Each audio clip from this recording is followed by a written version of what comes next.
আসসালামু আলাইকুম viewers, welcome to my kitchen. আজকে শেয়ার করব ইন্ডিয়ার বিখ্যাত কাঁচা আমের ছুন্দা আচার। খুবই কম মশলায় আর মাত্র 15 থেকে 20 মিনিটের মধ্যে কিন্তু মজাদার এই আচারটি তৈরি করে নিতে পারবেন। সেই সাথে ভাত, পোলাও, বিরিয়ানি অথবা পরোটা, রুটির সাথেও সার্ভ করতে পারেন। তবে চলুন, প্রথমে 1 কেজি পরিমাণে কাঁচা আম খুব ভালো মতো ধুয়ে উপরের স্কিনটা ড্রাই করে তারপরে আমগুলোকে পটেটো পিলারের সাহায্যে পিল করে নিব।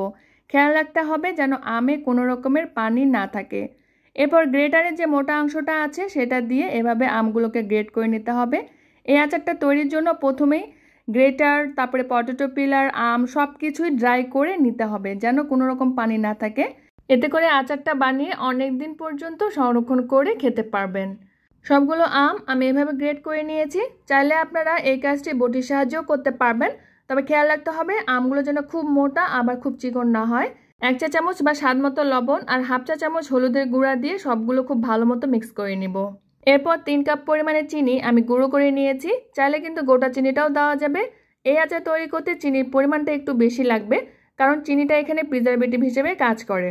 এখন আমগুলোতে 2 থেকে 3 বারে একটু একটু করে চিনি দিয়ে খুব ভালো মতো মিক্স করতে হবে। একবারে দিলে কিন্তু চিনিটা দলা পেকে যেতে পারে, তাই আমি একটু একটু করে দিয়ে মিক্স করব। চিনিটা যেন খুব দ্রুত গলে যায় এজন্য আমি চিনিটা পাউডার করে দিয়েছি। গোটা চিনি দিলে কিন্তু পানি ছাড়তে একটু সময় লাগবে। এখন মিশ্রণটাকে আমি 10 মিনিটের জন্য ঢেকে রেস্টে রেখে দিব।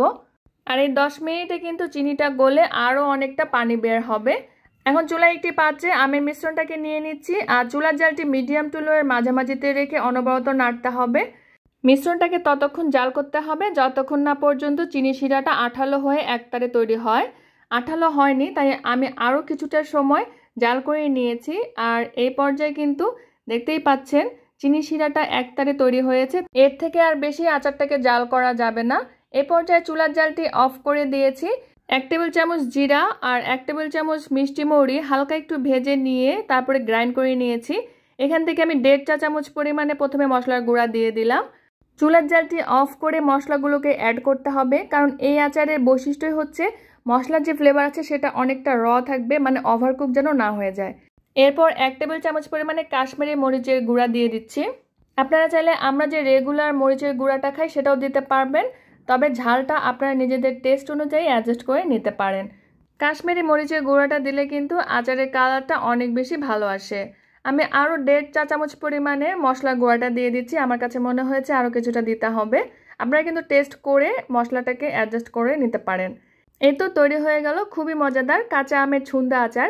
আচারটাকে খুব ভালো মতো ঠান্ডা করে শুকনো পরিষ্কার কাচের বয়ামে ভরে বছর জুড়ে সংরক্ষণ করতে পারেন। চাইলে ফ্রিজের নর্মাল চেম্বারেও রেখে দিতে পারেন, আর যদি ফ্রিজের বাইরে রাখেন তাহলে মাঝে মাঝে একটু রোদে দিতে হবে। ভাত, পোলাও, বিরিয়ানি তো আছে, চাইলে কিন্তু এই আচারটা রুটি অথবা পরোটার সাথেও সার্ভ করতে পারেন। আমার কাছে তো এমনি এমনি খেতেই অনেক বেশি ভালো লাগে। আশা করছি আপনাদের কাছেও আজকের রেসিপিটি ভালো লাগবে। সবাই ভালো থাকবেন, বিদায় নিচ্ছি। আল্লাহ হাফেজ।